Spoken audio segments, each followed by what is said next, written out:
Tech day fertility అమ్మ అనే పిలుపుకు శ్రీకారం చుట్టండి. పొందండి ఉచిత మొదటి కన్సల్టేషన్, మొదటి స్కాన్. సంప్రదించండి 8880747474.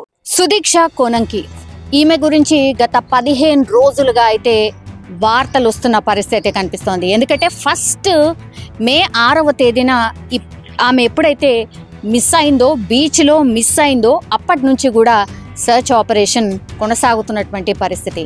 అయితే ఈమె గురించి చాలామంది ఇంకా కొంత ఇన్ఫర్మేషన్ తెలుసుకోవాలన్న ప్రయత్నం కూడా చేస్తున్నారు. కాబట్టి యాక్చువల్లీ ఈమె డేట్ ఆఫ్ బర్త్ కావచ్చు, ఈమె ఏం చదువుకుంటుంది ఏంటి అనేది కూడా ఒకసారి నేను చెప్పే ప్రయత్నం చేశాను. యాక్చువల్లీ ఈమె డిసెంబర్ 13వ తారీఖున 2004 అమెరికాలో జన్మించింది. యాక్చువల్లీ ఈమె అమెరికాకు సంబంధించిన సిటిజన్. ఈమె యూనివర్సిటీ ఆఫ్ పిట్స్బర్గ్ అనే యూనివర్సిటీలో ఈమె చదువుతున్నటువంటి పరిస్థితి అయితే కనిపిస్తోంది. అయితే ఈమె 5 స్నేహితురాలతో కలిసి రియూ హోటల్ ఇన్ పుంటా కనా అనే దగ్గర మిస్ అయిన పరిస్థితి అయితే మన అందరికీ తెలిసిందే. సో అక్కడ ఇదొక బ్యూటిఫుల్ ప్లేస్. యాక్చువల్లీ పుంటా కనా అనేది కూడా ఇదొక బ్యూటిఫుల్ ప్లేస్. చాలా మంది టూరిస్టులు కూడా వెళ్తూ ఉంటారు. బీచ్ అండ్ టూరిస్ట్ స్పాట్ కూడా కావడంతో చాలా మంది ఎంజాయ్ చేయడానికి ఇట్లాంటి స్టూడెంట్సే చాలా వరకు వెళ్తూ ఉంటారు. అందులో భాగంగానే ఇప్పుడు సుదీక్ష కోనంకి కూడా అక్కడికి వెళ్ళడం జరిగింది. మొత్తం 5 ఫ్రెండ్స్ కలిసి అక్కడికి ఆ బీచ్కి వెళ్ళిన సిచ్యువేషన్ అయితే కనిపిస్తోంది. అయితే అక్కడ లాస్ట్ ఎవరితో కనిపించింది అంటే ఆయన పేరు వచ్చేసి స్టీవెన్ రైప్. ఈయన 22 సంవత్సరాల కుర్రాడు. ఈయన కూడా అమెరికన్ సిటిజనే. సో ఈయనతో లాస్ట్లో బీచ్లో కనిపించినటువంటి సిచ్యువేషన్ ఉంది. అయితే ఈమె ఏజ్ వచ్చేసి కేవలం 20 సంవత్సరాలు మాత్రమే. యాక్చువల్లీ ఈమె భారత సంతతికి చెందినటువంటి స్టూడెంట్. సో డిసెంబర్ 13, 2004 సంవత్సరంలో జన్మించింది. కేవలం 20 సంవత్సరాలు మాత్రమే. ఈమె మార్చి 6వ తారీఖు 2025 అంటే ఈ మంత్లోనే రియూ రిపబ్లికా హోటల్ పుంటా కనా డొమినికన్ రిపబ్లిక్ అనే స్టేట్లో డిజపేర్ అయింది. అక్కడి నుంచి కూడా సర్చ్ ఆపరేషన్ ఆమె గురించి వెతుకుతున్న సిచ్యువేషన్ అయితే కనిపిస్తోంది. ఈ రోజుకి 15 రోజులు అవుతోంది. ఇంకా కూడా సుదీక్ష మిస్సింగ్. సో ఈమె ఎడ్యుకేషన్ వచ్చేసి నేను ఇంతకు ముందు చెప్పినట్టుగా university of Pittsburgh and height వచ్చేసి 5'3" అండ్ పేరెంట్స్ ఏమో సుబ్బరాయుడు కోనంకి అండ్ శ్రీదేవి కోనంకి. యాక్చువల్లీ వీళ్ళ బ్యాక్గ్రౌండ్ ఏంటి ఒక్కసారి చెప్పే ప్రయత్నం చేయబోతున్నాను. యాక్చువల్లీ వీళ్ళిద్దరు పేరెంట్స్ కూడా పర్మనెంట్ యుఎస్ రెసిడెంట్స్, అంటే గ్రీన్ కార్డ్ హోల్డర్స్. వీళ్ళు 2006 సంవత్సరం నుంచి కూడా యుఎస్లోనే ఉంటూ ఉన్నారు. సో వీళ్ళు ఎక్కడ అంటే వీళ్ళ రెసిడెన్స్ ఎక్కడ అని అంటే సౌత్ రైడింగ్, వర్జీనియా. సో ఈమె థామస్ జెఫర్సన్ హై స్కూల్లో చదువుకుంది. సైన్స్ అండ్ టెక్నాలజీకి సంబంధించిన subject. And university of Pittsburgh దాంట్లో బయాలజీ అండ్ కెమిస్ట్రీ ఆమె గోల్. అందులో ఆమె కెరీర్ని బిల్డ్ చేసుకోవాలనుకుంది. అంటే మెడిసిన్ ఫీల్డ్లో ఆమె రాణించాలనుకుంది. సో కేవలం 20 సంవత్సరాలు కాబట్టి ఆమె బయాలజీ అండ్ కెమిస్ట్రీ సబ్జెక్ట్ చదువుకుంటున్న పరిస్థితి. అయితే వీళ్ళందరూ కూడా ఈ 5 స్నేహితులతో కలిసి ఒక టూర్కి వెళ్ళారు. అది ఏ రోజంటే 3వ తారీఖుకి వాళ్ళు వెళ్ళినటువంటి పరిస్థితి. అయితే కోనంకి అండ్ ఇంకా మిగతా వాళ్ళతో పాటు అంటే ఈమెతో పాటు చదువుతున్నటువంటి స్టూడెంట్స్ ఎవరైతే ఫ్రెండ్స్ ఎవరైతే ఉన్నారో వాళ్ళందరూ కలిసి ఈ టూర్కి అయితే వెళ్ళడం జరిగింది. అయితే వీళ్ళు డొమినికన్ రిపబ్లిక్ వాళ్ళు స్ప్రింగ్ బ్రేక్ అనే ప్లేస్కి వెళ్ళినరు. అక్కడ రియూ రిపబ్లికా అనే హోటల్లో స్టే చేసిన పరిస్థితి అయితే కనిపిస్తుంది. అయితే ఈమె సుదీక్ష ఎప్పటి నుంచి మిస్సింగ్ అంటే మార్చి 6వ తారీఖున 3 గంటల ప్రాంతంలో ఈ 5 ఫ్రెండ్స్తో కలిసి ఆమె ఒక హోటల్లో, ఒక హోటల్ బార్లో వీళ్ళందరూ కూడా చిల్అవుట్ అవుతూ కనిపించిండ్రు. ఆ తర్వాత బీచ్కి 4:15 బీచ్కి వెళ్ళిండ్రు. కానీ వీళ్ళందరూ ఫ్రెండ్స్ అందరు కూడా హోటల్కి వెళ్ళిపోయినరు. కానీ కోనంకి అండ్ ఆ తర్వాత రైబ్ ఎవరైతే ఉన్నారో వీళ్ళిద్దరు మాత్రమే అక్కడి నుంచి బీచ్కి వెళ్ళడం జరిగింది. వీళ్ళిద్దరు మాత్రమే. అయితే వీళ్ళందరూ కూడా అరౌండ్ 5 గంటల ప్రాంతంలో పూర్తిగా అందరు స్నేహితులంతా హోటల్కి వెళ్ళిపోయినరు. బట్ ఈ రైబ్ అనే వ్యక్తి అండ్ సుదీక్ష మాత్రమే బీచ్కి వెళ్ళినటువంటి పరిస్థితి. అయితే రైబ్ ఏమని చెప్పాడు, ఆయన 2-3 వెర్షన్స్ చెప్పాడు పోలీసులకి. అదే ఇప్పుడు అనుమానాస్పదంగా మారింది. యాక్చువల్లీ ఫస్ట్ ఏం చెప్పాడు, పెద్ద అల వచ్చి మమ్మల్ని తాకింది, ఆ తర్వాత నాకు ఏమీ అర్థం కాలేదు, ఎందుకంటే అప్పటికే నేను తాగేసి ఉన్నాను. సో నా ఐస్ అన్నీ బ్లర్ అయిపోయి నాకేం కనిపించలేదు.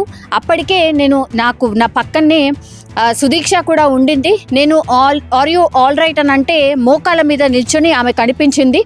ఆ తర్వాత పూర్తిగా నేను ఆ అలల ధాటికి ఇట్లా వెనక్కి పడిపోవడం, ఆ తర్వాత నేను ఆ వాటర్ అన్ని తాగేశాను కాబట్టి నాకు వామిటింగ్ లాగా అయిపోయి నేను ఇంకా ఆర్ యూ ఆల్ రైట్ అని నేను సుదీక్షను అడిగిన తర్వాత ఎస్ ఎస్ అన్న తర్వాత నాకు ఇంకా ఏం సోయలేదు, నాకు అసలు ఏమీ అర్థం కాలేదు. నేను వచ్చి ఆ బీచ్లో ఉన్నటువంటి చైర్లో పడుకుండిపోయాను అన్నటువంటి మాట ఫస్ట్ చెప్పాడు. ఆ తర్వాత ఏం చెప్పాడు, సెకండ్ వర్షన్ ఇంట్రాగేషన్లో భాగంగా సెకండ్ వర్షన్ ఏం చెప్పాడు ఈ రైబ్. నెక్స్ట్ ఇంకో వర్షన్ పోలీసులకు ఏం వినిపించాడంటే, లేదు మేమిద్దరము బీచ్కి వెళ్ళాం, అవును కరెక్టే. ఆ తర్వాత పెద్ద అల వచ్చి మమ్మల్ని తాకింది, నేను ఆ అల ధాటికి నీళ్లు మింగేసి నేను అన్కాన్షియస్ అయిపోయా, నాకు అసలు సుదీక్ష ఎక్కడుంది ఏంటి అనేది కూడా నాకు అసలు గుర్తు కూడా లేదు, వామిటింగ్ అయిపోయింది, నేను అక్కడే అన్కాన్షియస్ అయి పడిపోయానని ఇంకో వర్షన్ చెప్పాడు.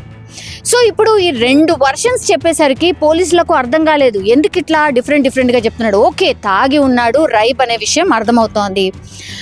ఈయన మీద అనుమానం కూడా అప్పటికి పోలీసులకు ఏం లేదు. కానీ లాస్ట్లీ సుదీక్షని చూసినా ఆర్ లాస్ట్లీ సుదీక్షతో పాటు ఎవరైనా ఉన్నారు అని అంటే కేవలం రైబ్ మాత్రమే, వాళ్ళ సీనియర్ అని చెప్తున్నారు.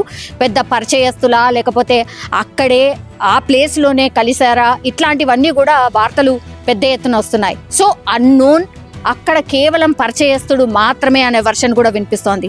సో అన్నోన్ ఏదో తూతూ మంత్రంగా పరిచయమైన వ్యక్తితోని సుదీక్ష బీచ్తోని చలో అని వెళ్ళిందా అనే వర్షన్ కూడా వినిపిస్తోంది. ఎందుకంటే వీళ్ళందరూ చిల్అవుట్ అవ్వడానికి, అట్లాగే హోటల్ బార్లో వీళ్ళందరూ కూడా కొద్దిసేపు మద్యం సేవించిన తర్వాతే వాళ్ళ బీచ్కి వెళ్ళడం జరిగింది.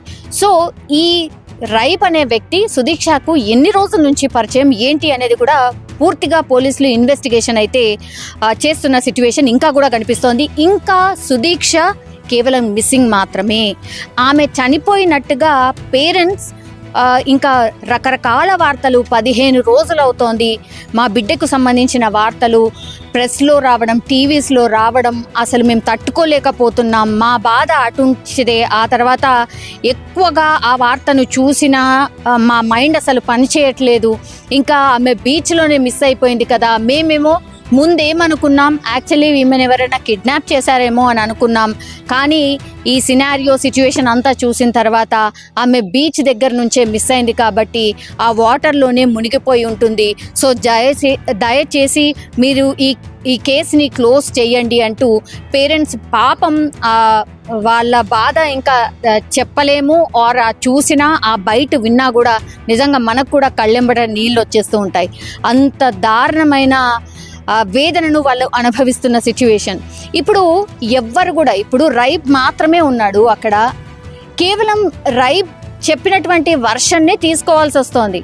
అసలు నిజంగానే ఆమె వాటర్లో మునిగిపోయిందా? ఎందుకంటే 15 రోజుల నుంచి గజ ఈతగాళ్ళని కావచ్చు, డ్రోన్ కెమెరాస్ కావచ్చు, హెలికాప్టర్ ద్వారా కావచ్చు, ఎందుకంటే అమెరికన్ సిటిజన్ కాబట్టి ఆమెను అంత సీరియస్గా రంగంలోకి దిగినటువంటి పోలీసులు పూర్తిగా సర్చ్ ఆపరేషన్స్ కొన్ని వందల మంది పోలీసులు చేస్తున్న సిచ్యువేషన్.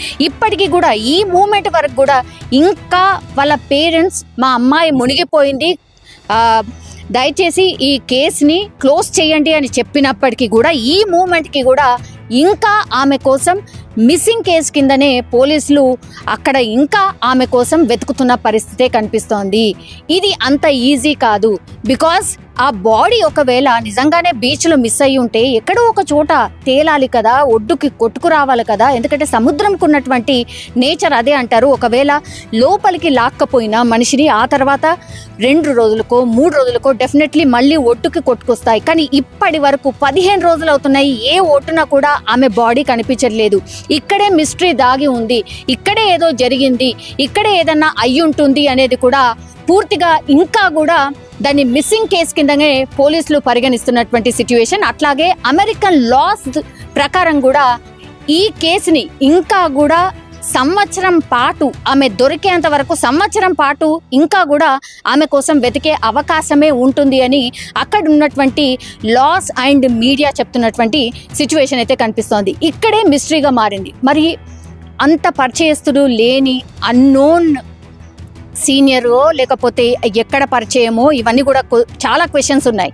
ఈ రైబ్ అనే వ్యక్తి అసలు సీన్లోకి ఎలా వచ్చాడు? ఇప్పుడు మీరందరూ కలిసి ఒక 5 ఫ్రెండ్స్ కలిసి మీరు వెళ్ళారు. ఆ ఫ్రెండ్స్ మాత్రమే గ్రూప్గా ఉండి గ్రూప్గా సేఫ్గా ఉండాలి. కానీ ఆడపిల్ల అయ్యుండి ఒక సీనియర్ మోస్ట్, అది కూడా ఒక్కతే, ఇంకెవరూ తోడు లేరు, కేవలం ఆ పర్సన్తో పాటు వెళ్ళడమే ఆమె చేసినటువంటి తప్ప అనే విషయం కూడా చాలామంది మాట్లాడుతున్న పరిస్థితి. సో ఎవరైనా పూర్తిగా తెలుసు, మనకు ఆ వ్యక్తి గురించి పూర్తిగా తెలుసు అంటేనే ఆయనతో వెళ్ళాలి. కానీ మీరు వెళ్ళింది గ్రూప్ ఆఫ్ ఫ్రెండ్స్, సో వాళ్ళతో పాటే ఉండాలి. కానీ ఇట్లా ఆమె అక్కడి నుంచి విడిపోవడం వల్లనే ఈ ఇన్సిడెంట్ అంతా జరిగింది అనేది కూడా చాలామంది ఈ వర్షన్ కూడా వినిపిస్తున్నారు.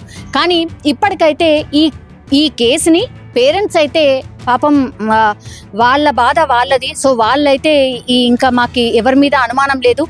ఈ మొత్తం అంతా అంటే అన్ని కోణాల్లో చూసినప్పటికీ కూడా, రైబ్ని విచారించినప్పటికీ కూడా ఎక్కడ ఆయన ఏదో చేసినట్టుగా ఎక్కడ కనిపించట్లేదు. సో ఆయన తప్పు కూడా ఏమీ లేదు అని పోలీసులు కూడా తేల్చేశారు. కాబట్టి ఇది ఎక్కడ కూడా మిస్టీరియస్ డెత్ కూడా కాదు, మిస్సింగ్ కేసు కిందనే దీన్ని పరిగణించి ఆమె కోసం వెతికే అవకాశమే కనిపిస్తుంది. కాబట్టి ఇంకా కూడా మిస్సింగ్ కేసు కిందనే పోలీసులు ఇంకా కొన్నాళ్ళు సుదీక్ష కోసం వెతికే అవకాశమే కనిపిస్తుంది.